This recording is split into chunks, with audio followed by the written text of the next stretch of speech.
Saudara, besok 7 November 2023 Majelis Kehormatan Mahkamah Konstitusi akan segera memutuskan terkait dengan dugaan pelanggaran etik yang sudah diajukan sebelumnya. Apakah kemudian pelanggaran etik ini akan berakibat beberapa hal di bawahnya akan kita dalami bersama dengan pakar hukum tata negara dari Universitas Andalas, ada Ferry Amsari. Mas Ferry, selamat sore. Terima kasih sudah bergabung di Rumah Pemilu. Mas Ferry, pertanyaan pertama. Sore, Mas. Apa saja skenario yang bisa muncul ketika misalkan MK ini memutuskan ada pelanggaran etik kepada Anwar Usman, Ketua MK ketika memutus perkara 90 itu? Apa saja skenario yang bisa muncul? Apa saja sanksinya? Ya, kan ada 3 jenis sanksi ya. Satu, peringatan ringan dalam bentuk lisan, sedang dalam bentuk tertulis, dan berat dalam bentuk pemberhentian dengan tidak hormat.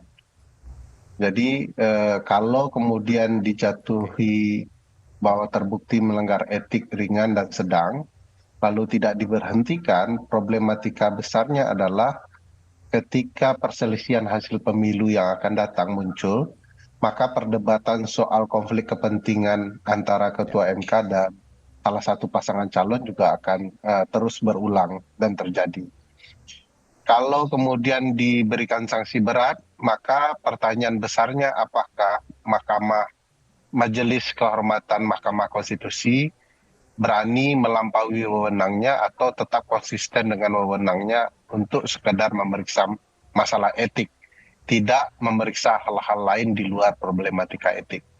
Kalau kemudian MK Itu dia, Mas Ferry. meyakini konsisten dengan soal etik saja, maka akan ada upaya untuk menggunakan putusan MK itu sebagai alasan berbeda menguji kembali pasal 169 huruf Q Undang-Undang Pemilu soal syarat pencalonan presiden dan calon wakil presiden.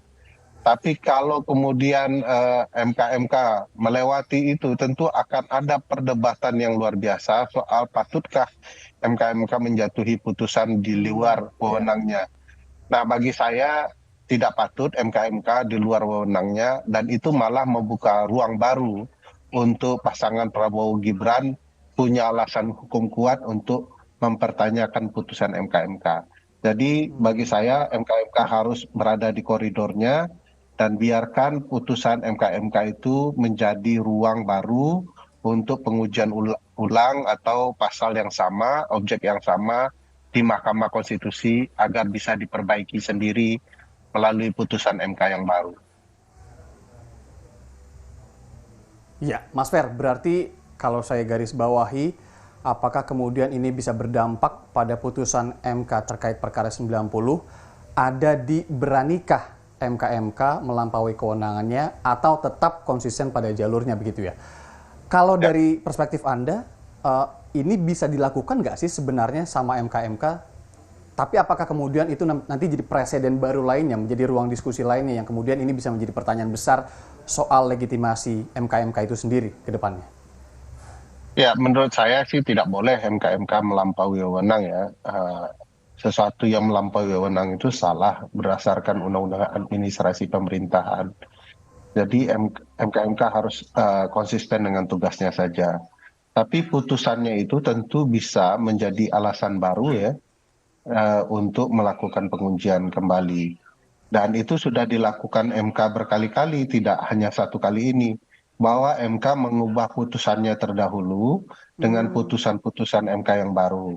Contoh soal KPK, sistem pemilu, Oke. soal pilkada, dan lain-lain. Gitu ya. Mas Fer, jadi kalau nanti sudah diputus, kita ambil lah misalkan ada sanksi yang kemudian dikenakan. Kalau Mas Fer tadi misalnya kita berasumsi berat begitu ya. Ini kan ada sebuah pertanyaan besar soal moral Hakim Konstitusi, apalagi di sini Ketua MK ketika memutus perkara 90 tersebut. Berarti hal yang bisa dilakukan yang paling masuk akal adalah pengujian kembali begitu ya? Ya, pengujian kembali itu tidak perlu lama-lama. MK juga sudah pernah kasih contoh tanpa perlu ada sidang mendengarkan pihak-pihak, MK sudah bisa menjatuhkan putusan. Kalau MK yakin bahwa memang harus menjatuhkan putusan sesegera mungkin. Di kasus-kasus pileg, ya, perselisihan hasil pemilu legislatif, Itu MK sama sekali tidak ada sidang pendahuluan, langsung sidang putusan. Dan bagi saya karena substansi sudah pernah diperiksa dan sudah diketahui pokok persoalannya, MK tidak perlu lagi melakukan proses persidangan panjang. 1 hari itu cukup untuk menjatuhkan putusan agar Oke. kemudian MK bisa konsisten, satu dengan konsep open legal policy, atau kemudian MK memutus bahwa ini bisa berlaku di tahun 2029. Jadi tidak ada yang tersakiti lah putusan MK itu. Oh. Tapi itu ketika pernah terjadi dulu, ini ada hubungannya juga soal etiknya. Dalam konteks bahwa pernah ada nggak sih presiden seperti ini gitu ya, kemudian diketahui ada pelanggaran etik salah satu hakim konstitusi, dijatuhi sanksi berat, misalkan kemudian sebuah perkara diuji kembali. Itu pernah ada, Mas? Dulu pernah ada pemberhentian Pak Akhil Mokhtar dan Pak Patrialis Akbar.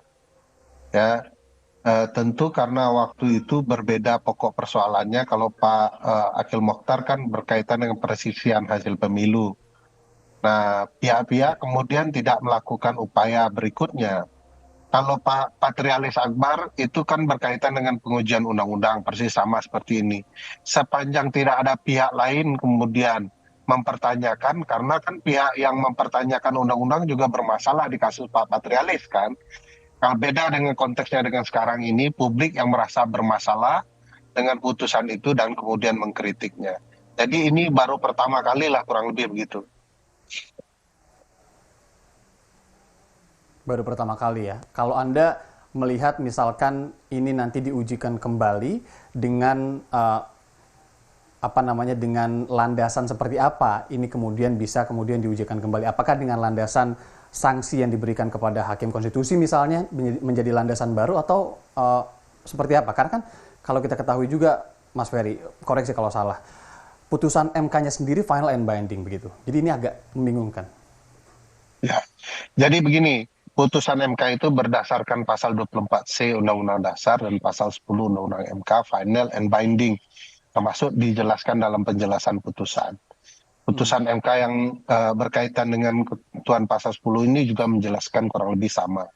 Tapi dalam praktiknya MK bisa kemudian memberikan tafsir baru atau putusan baru terkait perkara yang sama jika karena dua hal. Satu, karena ada Oke. batu uji yang berbeda sehingga ditemukan fakta baru, lalu MK memutus berbeda dengan putusan yang sebelumnya. Kedua, ada alasan yang berbeda. Jadi dibandingkan putusan yang sebelumnya, sekarang ada alasan berbeda. Apa saja alasan-alasan berbeda untuk menguji objek yang sama dalam konteks kasus ini? Satu, bahwa pihak sudah pernah menarik perkaranya, lalu menariknya kembali. Ini bukti baru yang tidak wajar. Oke. Biasanya di MK, kalau sudah tarik perkara, dia akan dikeluarkan penetapan penarikan perkara, sehingga tidak boleh lagi pihak-pihak kemudian menguji ulang dan ternyata dia malah melakukan perbaikan. Kedua, perbaikan itu tidak ditandatangani. Secara prosedural ini sudah cacat, ya. Biasanya di MK kalau kita tidak tanda tangan itu heboh tuh. Hakim konstitusi akan tanya terus kenapa tidak ditandatangani perbaikannya. Dan biasanya tanpa tanda tangan itu MK akan mempertanyakan kedudukan hukumnya dan putusannya tidak dapat diterima biasanya. NO, need on van clever clerk, kurang lebih gitu ya. Alias Hanya tidak karena sebuah memenuhi tanda syarat. tangan itu yang kemudian Ya, karena sebuah terjadi sekarang gitu ya, Mas Fer? kan kita tidak bisa memastikan bahwa betul-betulkah dia ingin memperbaiki mengajukan permohonan atau tidak. Jadi tanda tangan itu penting bagi MK. Yang ketiga tentu saja ada bukti bahwa tidak bisa dikatakan bahwa putusan MK ini erga omnes. Toh yang memakai putusan ini satu-satunya adalah keponakan dari Ketua MK, yaitu Gibran Rakabuming. Yang keempat, putusan MK-MK. Kalau putusan MK-MK itu keluar menyatakan pelanggaran etik, tentu kita semua ketahui bahwa putusan 90 itu diputus karena melalui pelanggaran etik. Ini bisa menjadi alasan-alasan baru agar MK bisa menjatuhkan putusan baru, dan melalui putusan baru itu dilakukanlah koreksi-koreksi terhadap putusan yang lama.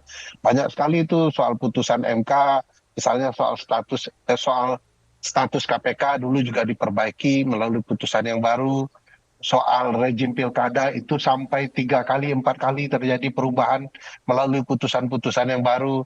Jadi ini hal lumrah terjadi di MK sebagai ruang untuk memperbaiki kalau ada putusan sesat. Oke, oke. Nanti ini akan kita dalami lagi ya terkait dengan sebuah apa kita bisa menyebutnya fenomena hukum baru di negeri ini. Apakah kemudian yang nanti bisa dilakukan bila memang terbukti melanggar etik dan kemudian konsekuensi ke depannya seperti apa? Karena banyak hal fundamental lain yang harus diuji di MK misalkan.